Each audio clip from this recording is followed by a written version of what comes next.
পেটে খিদে না থাকলেও কি রমজানে সেহরি খাওয়া জরুরি? সেহরি খাওয়ার মধ্যে কি বিশেষ কোনো বরকত লুকানো আছে? হ্যাঁ, অবশ্যই। নবীজি বলেছেন, তোমরা সেহরি খাও, কারণ সেহরির খাবারের মধ্যে আল্লাহর বিশেষ বরকত ও কল্যাণ নিহিত রয়েছে। অন্য একজন রোজাদারকে ইফতার করালে কি বিশেষ কোনো নেকি পাওয়া যায়?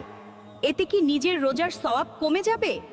কাউকে ইফতার করালে ওই রোজাদারের সমান সওয়াব আপনিও পাবেন, তবে এতে তার বা আপনার কারো সওয়াবই কম হবে না। রমজান মাসে ওমরাহ পালন করলে কি সাধারণ সময়ের চেয়ে বেশি ফজিলত পাওয়া যায়? এর মর্যাদা আসলে কতটা বেশি? রাসূলুল্লাহ বলেছেন, রমজান মাসে একটি ওমরা আদায় করা আমার সাথে হজ পালন করার সমান সওয়াব ও মর্যাদা দান করে। ইবাদতের সওয়াব সাধারণত ফেরেশতারা লেখেন, কিন্তু রোজার সওয়াব সম্পর্কে আল্লাহ তাআলা নিজে পবিত্র হাদিসে কি বলেছেন?